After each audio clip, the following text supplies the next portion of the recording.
Bien, primero que nada, buenos días o buenas tardes, dependiendo del horario que tengan su clase respectiva. Bueno, vamos a ver como primer tema el contenido de formas farmacéuticas y vías de administración, que es súper importante y necesario para el mundo de la salud, que es para conocer la forma que tienen los medicamentos y las diferentes vías de administración que existen para que los medicamentos ingresen al cuerpo, para que puedan ejercer su efecto. ¿De acuerdo?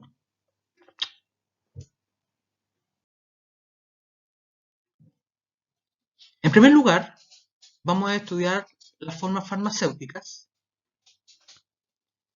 Y las formas farmacéuticas se definen, ¿cierto?, como la preparación y la forma en cómo se encuentra un medicamento, la forma que ustedes ven un medicamento, con el fin de posibilitar su administración. Si ustedes se dan cuenta, este concepto va más allá de la definición.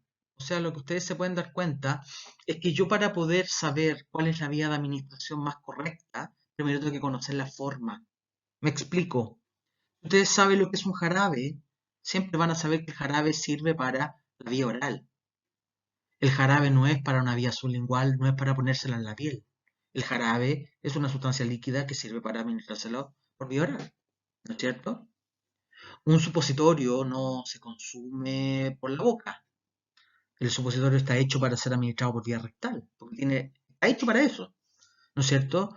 Un inyectable no está hecho para ser administrado por la boca, ¿no es cierto? Ni por, no sé, por debajo de la lengua, sino que está hecho para ser administrado o por las venas o por los músculos o por la vía subcutánea, ¿no es cierto? Entonces, si ustedes conocen bien las formas farmacéuticas, van a ser capaces de entender mucho mejor cuál es la vía de administración adecuada, ¿de acuerdo? Y eso es importante, muy importante. Toda forma farmacéutica, ¿sí?, tiene un principio activo, ¿sí?, que puede ser uno o más, que corresponde a la droga, al medicamento mismo. Por ejemplo, un comprimido, en la forma farmacéutica, contiene paracetamol, 500 miligramos de paracetamol adulto. Y todo lo que acompaña al paracetamol corresponde a los excipientes. Miren las cajitas, vean la formulación en una caja de paracetamol y van a encontrarse cada comprimido, cada comprimido paracetamol contiene paracetamol 500 miligramos. Y dice excipientes cantidad suficiente CSP. Y aparece una cantidad de componentes. Todo eso son los excipientes que ayudan a disolver la droga, a darle sabor, a protegerlo de la luz, ¿cierto?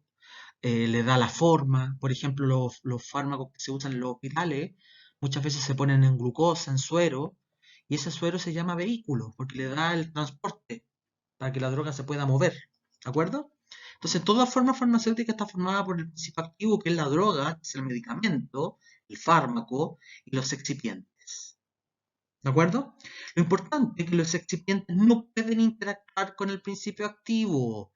Solamente los excipientes ayudan y colaboran para que esta cuestión funcione.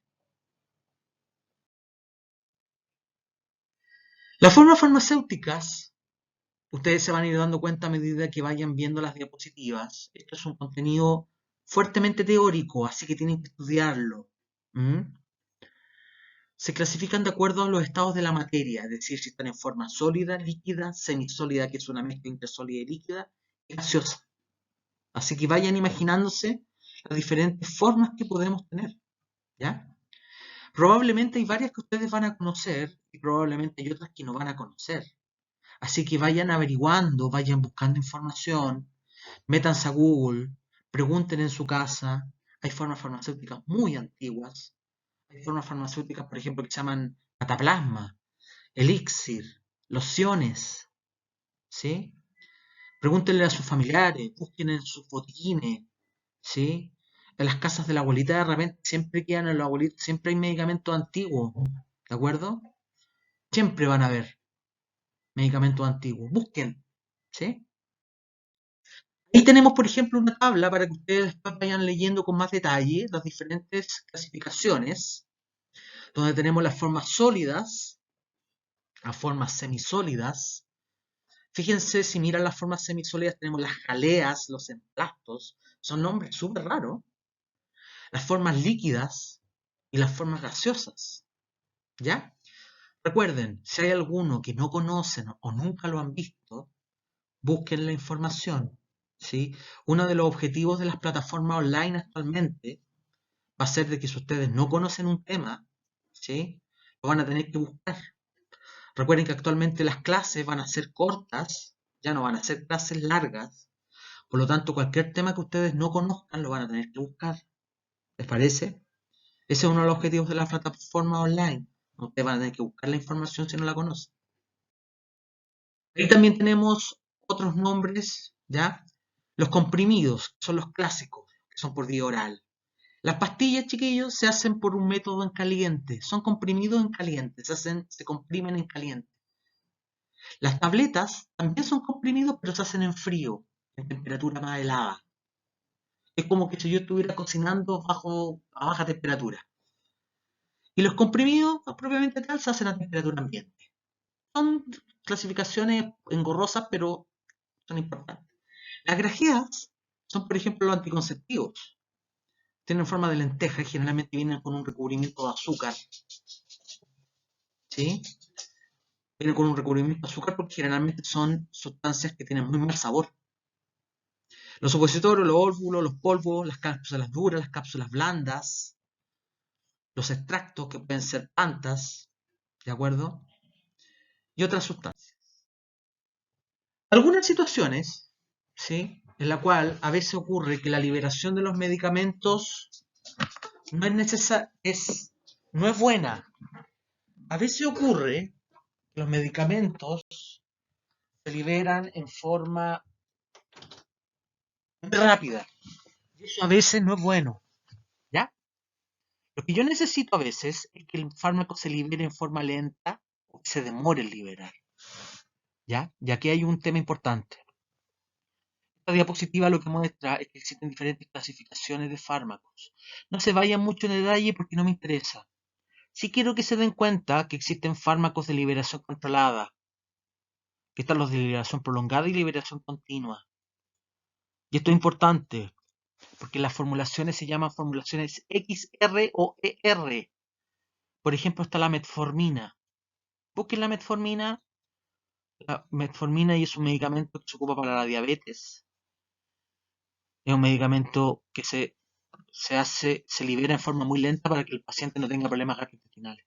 Entonces, los fármacos de liberación controlada ayudan para dos cosas. Primero, para que el efecto no sea tan rápido. Y en segundo lugar, para bajar los efectos adversos. ¿Cuál es el problema? Que son muy caros. Son más caros. La metformina que no es XR es mucho más barata a la metformina XR.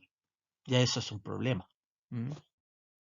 Bien, ahí hay algunas figuritas para que las vayan mirando. Lo mismo ocurre con otro problema de las formulaciones que pasa, de que a veces los fármacos, cuando uno se los consume por la boca, dañan la guata. Pueden erosionar y pueden destruir o pueden generar daño en el estómago. O a veces ocurre que el mismo ácido del estómago destruye el fármaco. ¿De acuerdo? Por lo mismo, existen a veces, las cajitas de los fármacos dice recubrimiento entérico. De hecho, en las cajitas aparece siempre un recubrimiento entérico. ¿Ya? Eso también hace que el costo suba, lamentablemente, porque eso hace que protegemos al medicamento de los jugos gástricos y el fármaco no daña la mucosa gástrica, es decir, se genera como un pacto entre uno y el otro. ¿Vale? Formas farmacéuticas líquidas. Quiero que las busquen, quiero que las lean. Si no las conocen o no los conocen, échenle una mirada, pregunten en su casa. Los que tienen cosas cosméticas, busquen, porque hay varias cosas que se usan en cosmética también. Busquen el tema de las emulsiones, qué significa oil water y water oil. Por ejemplo, el tema de los protectores solares. Ahí se van a encontrar con el OW y el WO. Busquen esa información porque les va a servir harto. A lo mejor no les va a servir para su tema profesional, pero les va a servir para la casa, para entender cómo funcionan. Busquen el tema de los enemas, que se utilizan mucho para exámenes, sobre todo para exámenes gastrointestinales. ¿Ya?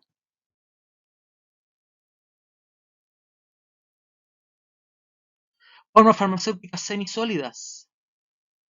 Si no las conocen, las buscan. ¿Les parece? Para ayudarlos, tienen algunas definiciones.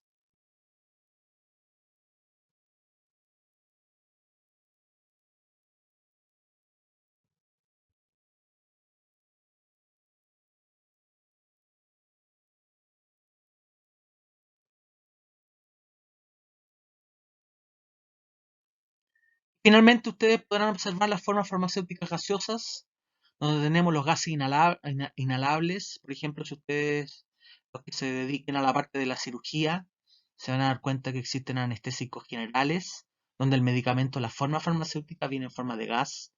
Están los aerosoles, ¿sí? Por lo tanto, también tenemos formas farmacéuticas gaseosas. ¿Por qué es importante que conozcan las formas farmacéuticas? Porque las formas farmacéuticas me van a permitir entender la vía de administración. ¿Les parece? Que es lo que vamos a ver ahora en la segunda parte.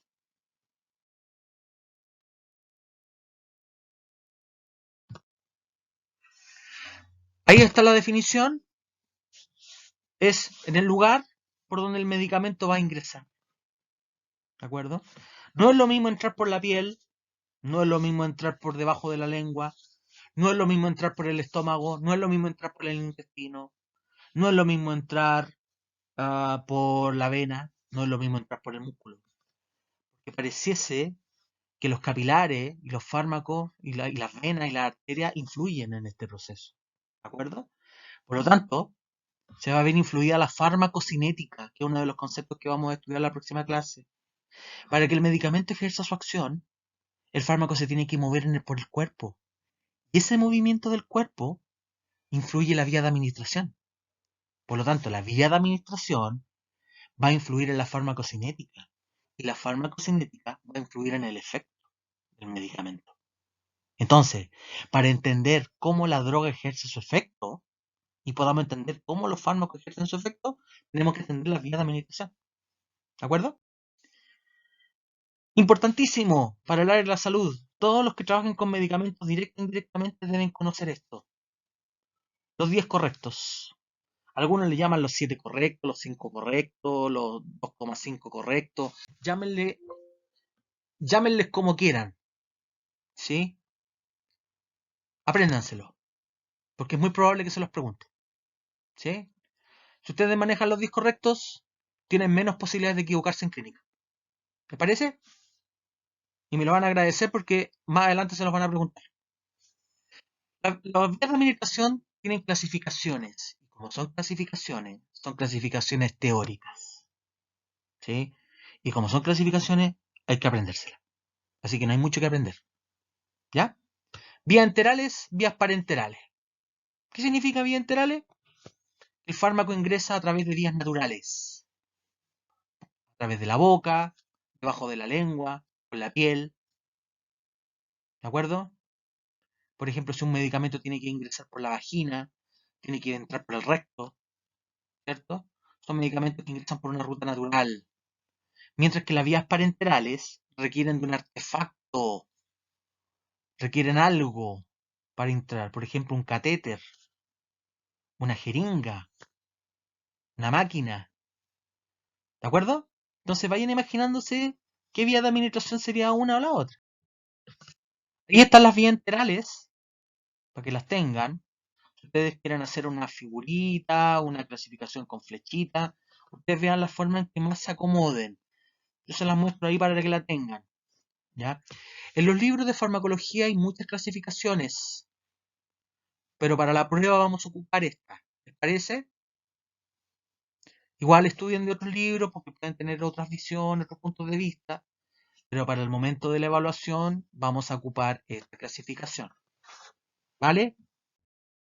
Y las vías parenterales, chiquillos y chiquillas, ahí están, las que requieren artefacto subcutáneo, intramuscular, intravenosa. ¿Mm? Dentro de la vía enteral, entonces, tenemos la vía oral, la más utilizada, ¿cierto? Tiene cosas muy buenas, pero también tiene cosas negativas. ¿Sí? Lamentablemente a veces se puede degradar por el estómago, Lamentablemente a veces la droga se metaboliza en el hígado, que es lo que vamos a ver en la próxima clase. Los fármacos se van por el hígado y eso es malo a veces. Y hay muchos pacientes no pueden tragar, sobre todo los ancianos. Imagínense que alguno de ustedes tenga dificultad en la deglución. No va a poder usar Bioral, porque tragar puede ser un problema. ¿Mm? La vía sublingual es genial también. Hay personas que tienen una vía de rescate. ¿Por qué? Porque cuando el fármaco se absorbe por la vía sublingual, ¿de acuerdo? El medicamento llega inmediatamente a la circulación sistémica. Maravilloso, ¿de acuerdo?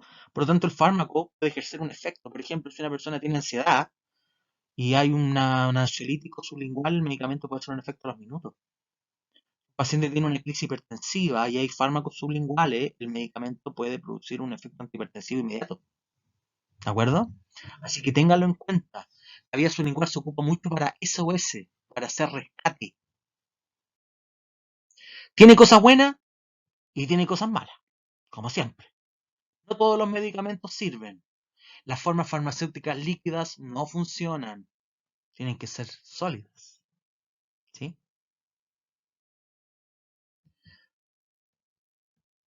Aquí hay una animación.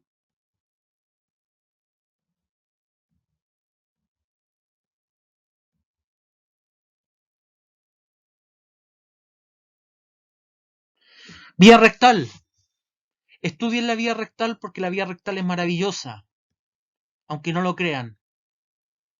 Si el medicamento se pone de buena manera, el medicamento llega directamente a la sangre, por lo tanto el efecto es igual que la vía sublingual, porque llega por las venas hemorroidales inferiores. Si el medicamento se pone incorrectamente, el medicamento llega al hígado. Y si el fármaco llega al hígado por las hemorroidales superiores, el fármaco se metaboliza y se pierde. ¿De acuerdo? Si una persona tiene fiebre, la vía rectal es espectacular. Si una persona tiene vómitos, para bajar los vómitos, la vía rectal es espectacular. ¿Sí? Hay muchas personas que no quieren irse al hospital porque los van a hospitalizar. Si está la posibilidad de usar vía rectal, ocúpenla. Es espectacular. ¿Sí? En mi casa yo he tenido la experiencia con mi señora, mi cabro chico, ocupar un par de veces la vía rectal y ha sido una experiencia extremadamente buena desde el punto de vista medicamentoso porque hemos evitado tener que ir al hospital. ¿Sí? Sobre todo para el manejo de la fiebre y para el manejo de ciertos vómitos. Hay algunos fármacos para los vómitos y unos fármacos para la fiebre que la vía rectal nos ha permitido bajar la fiebre rápidamente. ¿Por qué se logra eso? Porque si la droga se pone bien, las venas hemorroidales inferiores captan el fármaco y este fármaco va directamente a la sangre. ¿Ya? Como toda cosa, tiene cosas buenas y tiene cosas negativas. Los supositorios se tienen que degradar a 37 grados. Si el recto no está a 37 grados, el supositorio no se desintegra. ¿De acuerdo? Si el paciente está en hipotermia, el supositorio no funciona. Por eso que para la fiebre es tan bueno. Porque la fiebre ya marca 38,5 para arriba. ¿Les parece? Funciona bastante bien. Imagínense una persona con 39, 38, 39,5, 40. El supositorio se va a desintegrar súper rápido. Ahí están las vías parenterales. Quiero que lo estudien. Échenle una miradita. Sí, en salud es muy importante las vías parenterales. Ahí está la vía endovenosa, las clasificaciones que existen. La feboclisis, el bolo, son palabras muy técnicas, pero que se ocupan mucho a nivel hospitalario. Ahí hay una página de YouTube para que vean las características de cada una de ellas. Sí, cosas buenas y cosas malas. La vía subcutánea, fíjense el ángulo de la jeringa, dónde se puede administrar, las cosas buenas y las cosas malas. YouTube, miren el ángulo de la intramuscular y miren la diferencia entre uno y el otro. La vía tópica, las cosas buenas y las cosas malas.